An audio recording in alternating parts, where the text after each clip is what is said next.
Bay'de 2 milyon dirhem değerinde bir gayrimenkul, 5 ya da 10 yıllık yenilenebilir bir oturum hakkı doğurabiliyor. Üstelik, yerel bir sponsora bağlı kalmadan. Bu videoda kimlerin başvurabildiğini, hangi eşiklerin geçerli olduğunu, yenilemenin nasıl işlediğini ve vizeyi riske atan durumları anlatıyoruz.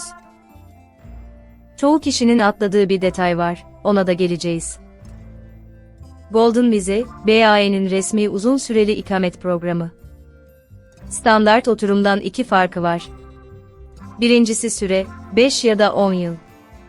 İkincisi sponsor, işveren ya da kefil gerekmiyor, sahibi kendi ikametinin dayanağı oluyor ve eşini, çocuklarını, belirli koşullarda ev çalışanlarını sponsor edebiliyor.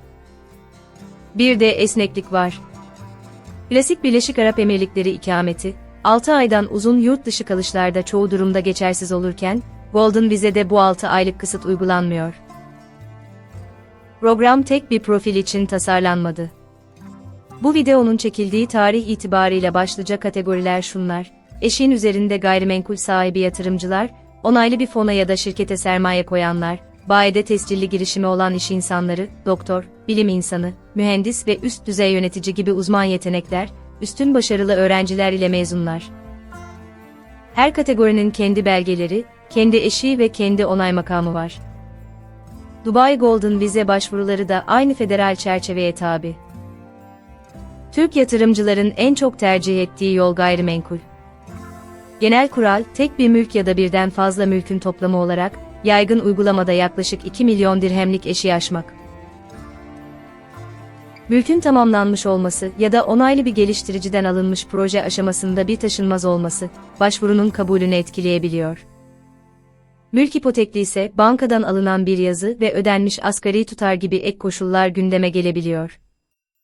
Bu rakamlar sık güncelleniyor. Satın almadan önce güncel eşiği bir danışmana teyit ettirin. Peki 5 yıl mı, 10 yıl mı?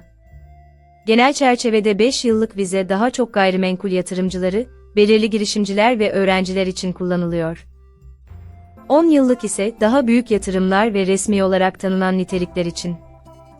İkisinde de yerel sponsor gerekmiyor, eş ve çocuklar dahil edilebiliyor ve ikisi de koşullar sürdüğü sürece yenilenebiliyor. Net koşullar için güncel resmi kriterlere bakın. Şimdi başta söz verdiğim detay, Golden Vize otomatik olarak kalıcı hale gelmiyor. Süre dolduğunda yenilenmesi gerekiyor ve yenilemede, uygunluğunuzu doğuran koşulu hala karşılamanız bekleniyor. Gayrimenkul yoluyla aldıysanız mülkü ve gerekli değeri korumanız, yatırım yoluyla aldıysanız yatırımı sürdürmeniz gerekiyor. En sık yapılan hata, mülkü satmak ya da yatırımı bozmak. Emirates kimlik ve sağlık sigortasını güncel tutmamak da idari ceza doğurabiliyor. Süre bitmeden başvurun. 3 şeyi baştan doğru kurgulayın. Birincisi fon kaynağı, paranın nereden geldiğini gösteren banka kayıtları, satış sözleşmeleri ve vergi belgeleri hem başvuruyu hem ileride yapılacak yenilemeyi kolaylaştırır. İkincisi durum tespiti, beyanların doğruluğu ve BAE'nin güvenlik taraması belirleyicidir. Üçüncüsü vergi, BAE'de oturum sahibi olmak, Türkiye'deki vergi yükümlülüklerinizi otomatik olarak ortadan kaldırmaz. Ve unutmayın, Golden Vize bir pasaport değil, uzun süreli ve yenilenebilir bir oturumdur.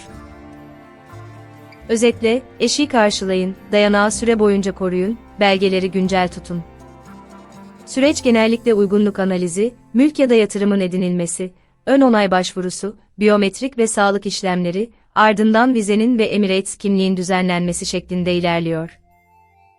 Bağımsız bir danışmanlık olarak tek bir ülkeye ya da geliştiriciye bağlı değiliz. Tüm ayrıntılar blogumuzda, sorularınızı yorumlara yazabilirsiniz.